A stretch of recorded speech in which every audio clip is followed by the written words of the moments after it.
He took up the oars. He looked at her one more moment in the white. The grief, the terror, the fierce curl of her body around the child. And he made the harder choice, which was not to interrogate, but to believe. Because the crack in her story was real, but the rest of her was realer. And he had spent 22 years learning the wrong lesson from his own grief, that to love someone properly is to arrange their safety carefully, to demand the right papers, to wait for the proper night. He had loved Era that way, and it had killed her. A man could examine a frightened mother's blanket until the hunters came over the gunwale and call it diligence, and it would only be the old cowardice wearing a cleverer coat. He had asked her for the truth, and she had given him a true thing with one shadow in it, and he decided that a true thing with one shadow is what a real human being's truth always looks like, and that the moment had come to stop weighing and start rowing. "All right," he said. "All right. Hold him tight." And he put the oars in the water and pulled. The crossing's last minutes were the hardest rowing of his life, and he barely remembered them after. Only the burn and the white and the pursuer's oars and Era's face in the vapor keeping pace off the bow. No longer sorrowful, watching her father trust a stranger, the way he had been too careful to trust her. He did not use the hagstones. He did not have to. He used the dead reach and the false channel and the simple, deep knowledge of 40 years. And when Pell's boat lost the sound of him in the muffling white and guessed wrong at the fork of the channel, he heard them go away north into the fog, cursing, hunting a splash that was no longer there. And he brought his own boat quietly into the far shingle, while their voices faded into nothing behind the wall of mist. He put them ashore. He pointed her up to the trees and the mill and the woman called Seld, and Marin turned at the edge of the stones, the child against her, and looked back at the old man, and tried to find something to say that was the size of what he had done, and could not, because there is nothing the size of it. "His name is Tomas," she said instead.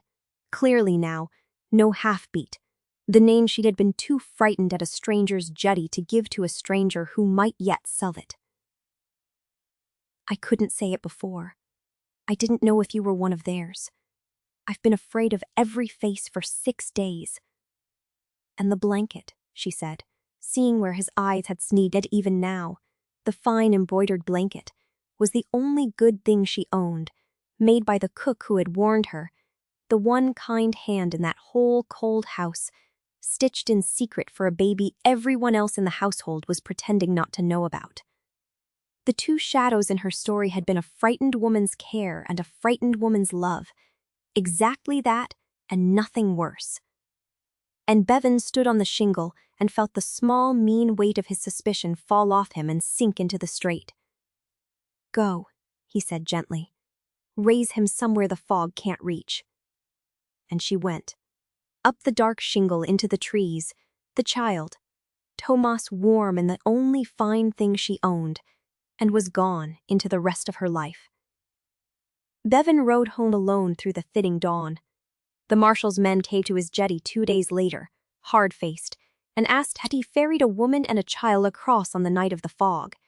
And Bevan, who had spent 40 years keeping his head down and his license clean, looked the Margrave's marshal in the eye, and lied to him with the calm of a man who has finally found something worth lying for. He had seen no one, he said. The fog had been too thick to take the boat out at all that night. Ask anyone. No boatman crosses the strait in a fog like that. And the marshal looked at the old fool and believed him, because old fools who keep their license clean for 40 years are exactly the men no one suspects of anything. And that, Bevan thought, watching them ride away empty, was the one good use his whole careful, cowardly life had ever been put to.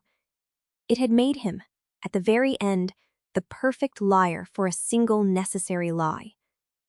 He ferried the strait for a few more years, and met Era in the fog as he always had.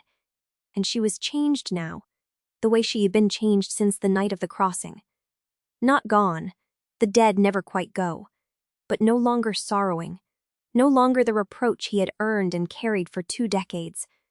She simply kept him company now, across the white, a girl of 19 riding the bow of her father's boat with the ghost of a smile, because he had finally learned the thing her death had been trying to teach him, and had taught it to him too late to save her. But not, as it turned out, too late to mean it. That love is not the careful arrangement of someone's safety.